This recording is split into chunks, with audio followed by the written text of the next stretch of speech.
welcome to my YouTube channel, Crazy Faith.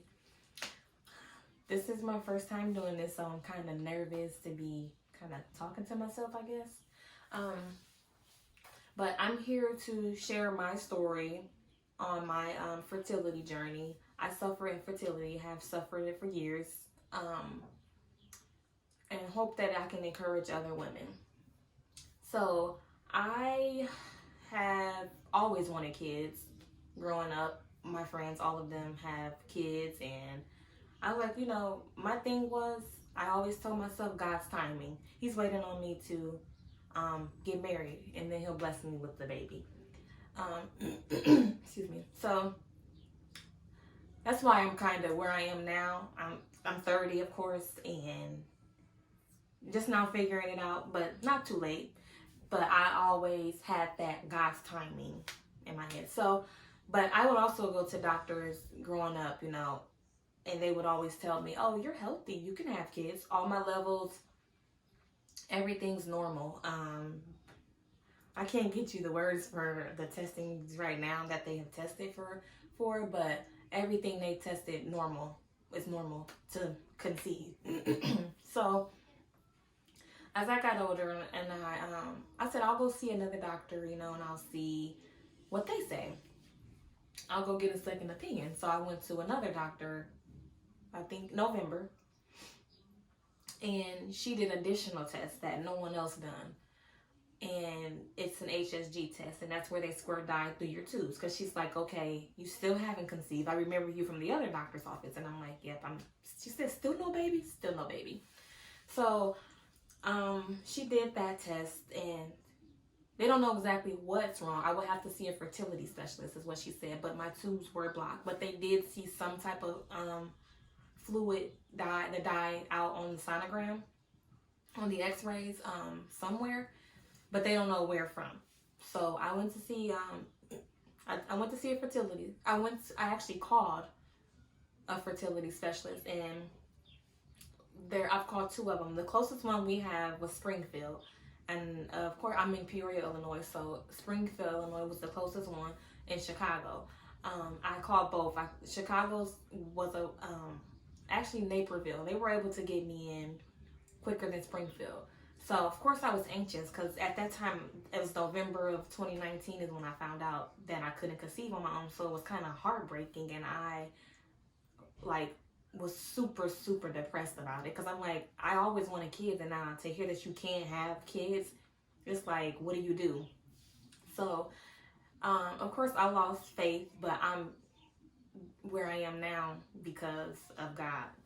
And so anyway, I went to the first appointment with Naperville, and that was in December. They couldn't get me in December. It was the quickest. So I went to that appointment, and they basically looked at the x-rays, the same ones that I got done here in Peoria, and they were telling me that they actually lied to me basically and told me that my tubes were inflamed and filled with fluid, I guess.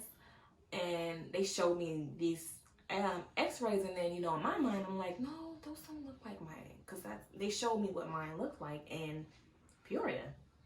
So I thought nothing of it, because when you're telling with the sono, if you would have seen the x-rays, you would have been like, oh my God, what are you going to do with those? So I scratched that, whatever. They were ready to do surgery on me like that next week, which would have been,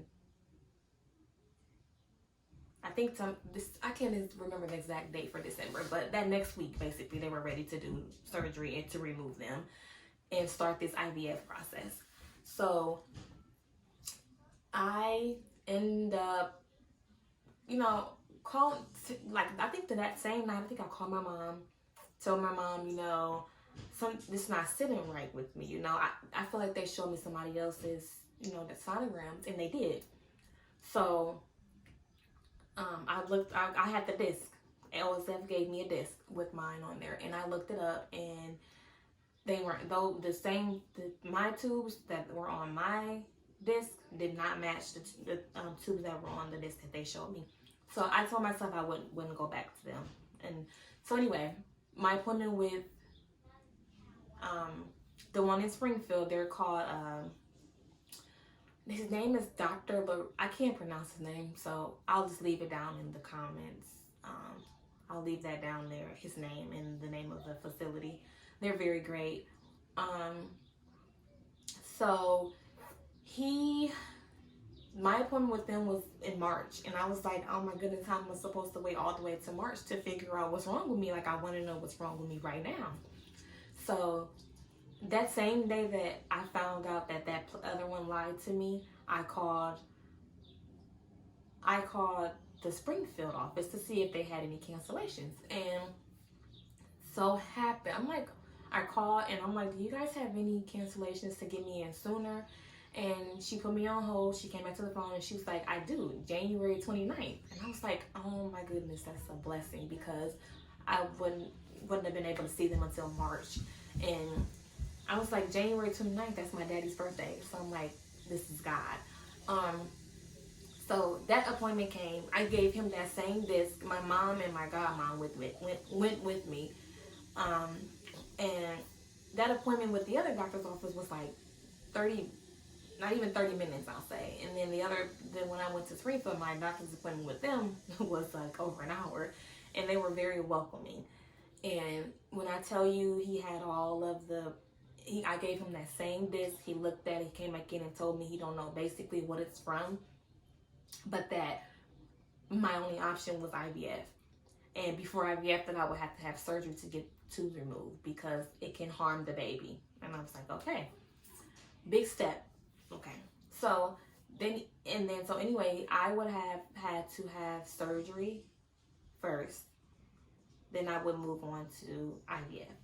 So some know, some don't. Some of you follow me on Facebook. Some of you are, of course, my family and friends, so you know majority of everything.